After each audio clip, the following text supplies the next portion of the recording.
We're excited to be here today in the operating room at Novant Health Brunswick Medical Center. And before we begin talking about the Da Vinci robotic system behind us here, I want to introduce the community to our guest speakers, Dr. Richard Thompson of Novant Health OBGYN and Dr. Lydia Labachetta of Novant Health Urology Partners. Dr. Labachetta, why don't we start with you and you tell our viewers a little bit about yourself and your background and education. I am a urologist here in Brunswick County, and I am a general urologist, which means that I see just about any urologic problem, and that ranges from surgical problems to non-surgical problems. My background in terms of education is not really in medicine at all, but then I did go to medical school, and I went to medical school up in Norfolk, Virginia, and did my residency training down in Charleston, South Carolina. So I've been up here for a little over a year, and I love it. Great. How about you, Dr. Thompson?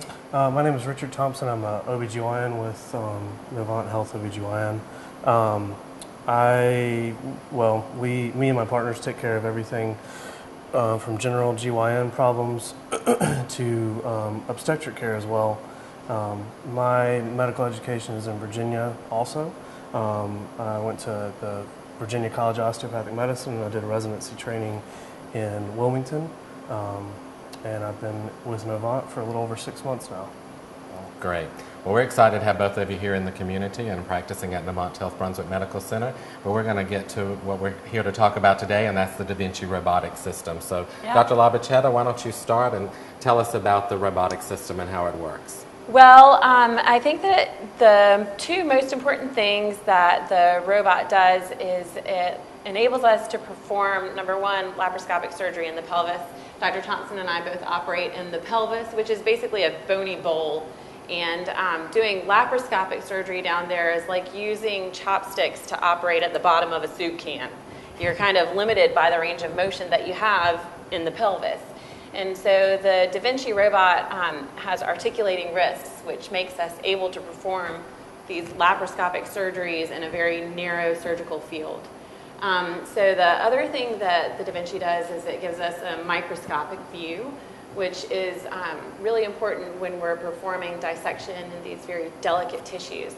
So it really enables us to do microscopic dissection in very delicate tissues under direct vision. And then the other two things that it does that aren't necessarily important for the patient are it's a lot more comfortable for the surgeon because we're actually sitting down for a large portion of the case. So for complicated, complex, longer surgeries, it's a more comfortable way to perform the surgery.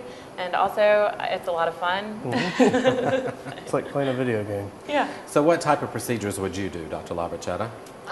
Well, urologic procedures in the pelvis and the abdomen.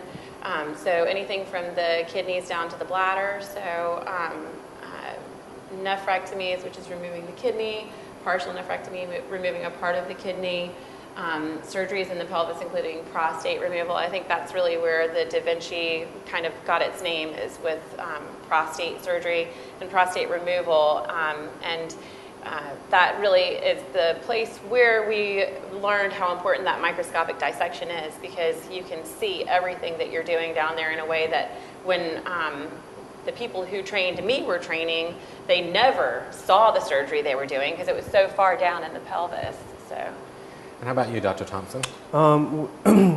Hysterectomies is the big thing that I do on them, and the thing that's great about this system is it allows us to do surgeries that normally would have required a larger incision on patient's abdomen to be completed through laparoscopic means because of the great visualization of the robot.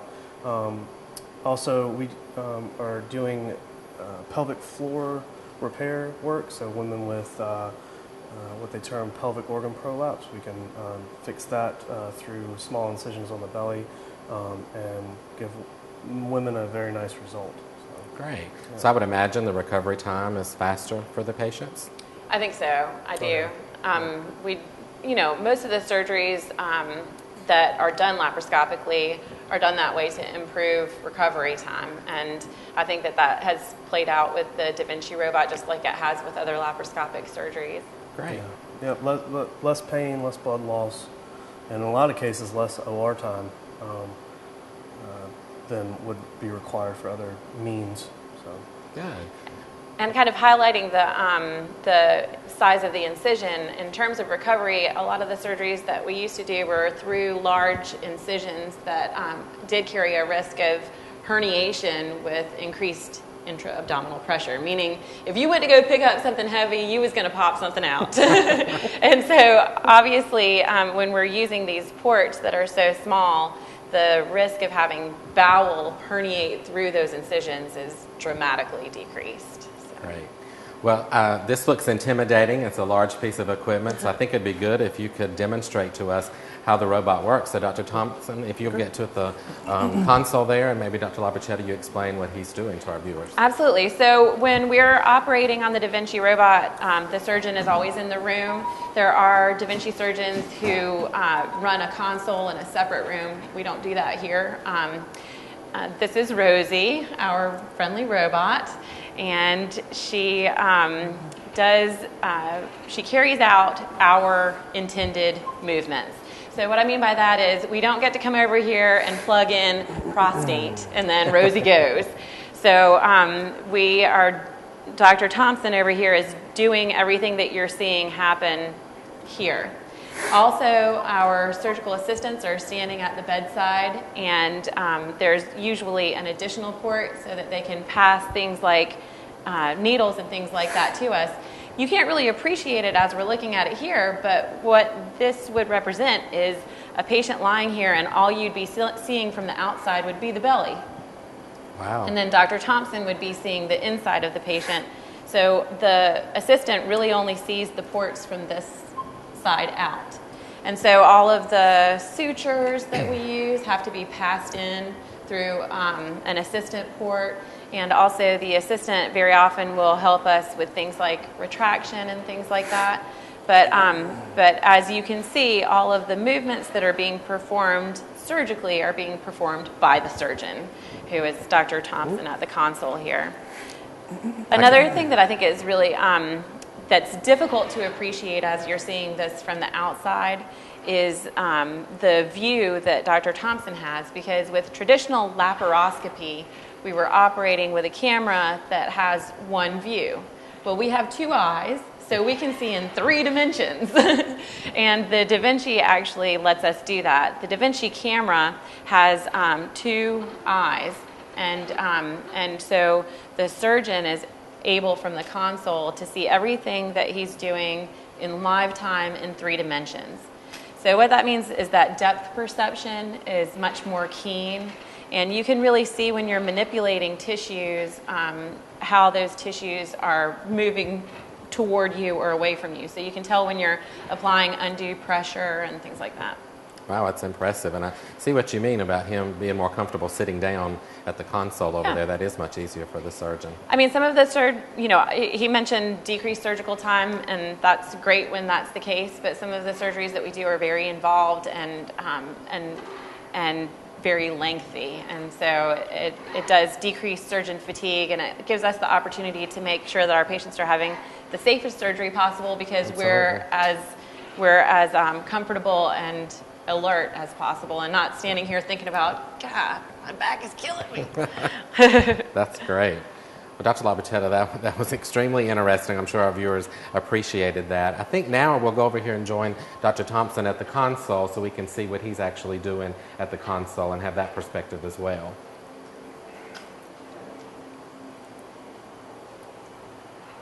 So what I'm doing here is throwing a suture to sew up a incision on our fake skin. Basically what I've already done is thrown the suture through one time. And one of the things that's nice about the robot that we don't get on normal laparoscopic surgery is we're able to actually tie knots using the arms of the device inside the patient's abdomen, which allows for better surgical result and quicker operating time as well. But you can basically see how the arms of the robot and the mechanics allow for it to be more like a wrist action, whereas normally on a laparoscopic instrument we would only have one. We would basically have the ability to open and close these instruments and rotate them like that. Whereas here we can move back and forth and articulate really well. So basically, as you can see here, we'll take this, and this is going to be like a normal human hand almost. The ability to throw a suture through and really see very well what you're doing. You can control the camera by the pedals underneath us, which allow us to zoom in and see very closely what we're doing. This is impressive how you're able to move your hands and work the pedals at the same time while the patient is a few feet away. That's impressive to me. Yeah, and it's nice to be able to control everything from this one console, not only camera, but you can clutch to help adjust your arm movements to allow for better surgical technique, and also the pedals on the robot have the ability to use cautery, which allows us to achieve less blood loss and better hemostasis, as we say, during the surgery. And also allows us to do certain things during the procedure that we might not be able to do otherwise. Wow, that's amazing. So Dr. Thompson, why don't you join us back over here at the robot, and we'll let you and Dr. Labachetta tell us a little bit more about the procedures. One of the things that Dr. Thompson mentioned was the cautery that we use. We use that to basically burn the tips of blood vessels so that they stop bleeding, so that we have less blood loss during the surgery. And we also use those to dissect during the surgery too, with less blood loss, just like we would in an open surgery. But we obviously need to change instruments when we're using one instrument that is a burning instrument, and we need to do something like this.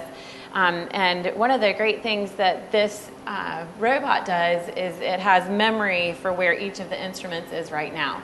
So if I wanted to have my assistant trade me out to scissors on one side, for example, they would just be able to unsnap this and take the instrument and put it on the back of the field and take scissors or whatever else I asked for. And then when they engage with the robot, and they move back into the exact same position. Wow. So that is all, again, controlled by the surgeon. So it's wonderful to have the great assistance that we have, but the technology is able to keep the patient completely safe. So you don't have to worry about your bedside assistant taking the instrument and maybe losing focus of it and having it go into a place in the pelvis that you don't want your instrument to end up. Right. So it's all very controlled.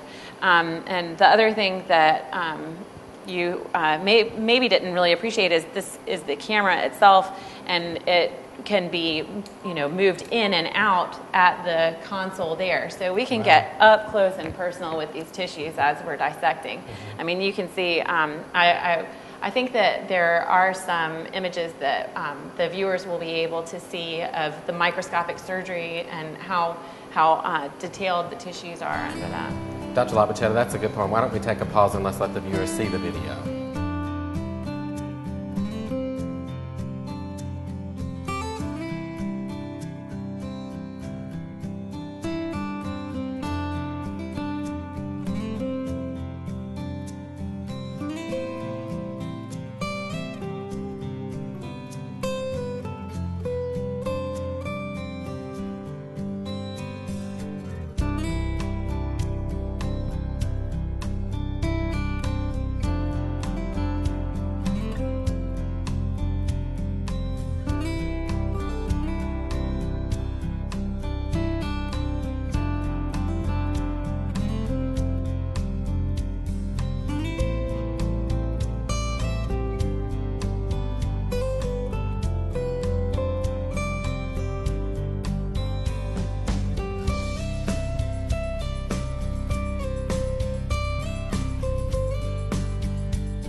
all patients eligible for the robotic surgery? Well, I think that we probably wish that they were, but you know, most patients nowadays have had some intra-abdominal surgery. If they haven't had a laparoscopic cholecystectomy, then they've had a C-section, and so some of the dissection is limited by the tissues, and mainly getting these ports in is limited by the previous surgeries. So patients who have had a history of a big, crazy abdominal surgery, probably not the best candidates for this type, but we evaluate each patient on a one-by-one basis. So certainly there are patients who have had previous abdominal surgeries that we still do robotic surgery on. Oh yeah. Actually, one of the nice indications for this is women who have had multiple cesarean sections before. They have a lot of scar tissue, and this actually allows us to get their hysterectomy done a little bit easier than otherwise would be. But yeah, you're right, exactly right. Other multiple abdominal surgeries may limit us, but in general, it's pretty broadly available for use on a lot of different types of patients. So. What instructions do you give the patients before they have the robotic surgery? Anything particular, different? Well, I think that anybody who's going into surgery should be in the best shape possible. So, you know, we try to get everything optimized. You know, we want them to be exercising and eating well, just like we want all of our normal patients to be. There isn't really much from my standpoint that they need to do preoperatively. Nothing special, no. Great. So I understand both of you are accepting patients today. So Dr. Labachetta, how would they get in touch with your office to make an appointment? Well, we have a fabulous scheduler, Lena, who has just been joined by another fabulous scheduler, Amy, and they're really great, and patients can call us at our office. The number is 721-4150, and myself and my partner, Steve Robbins, are taking patients. Great. And for you, Dr. Thompson? And our office phone number is 721-4050. And patients can call and get set up for an appointment, and we can discuss things from there. Great. Well, it's been great having you both with us today, and this has been impressive. And it's great that we have this new technology here in Brunswick County, and that we have both of you here who can use it and serve our patients. So thanks for joining us today. Thank you. Thanks for having us.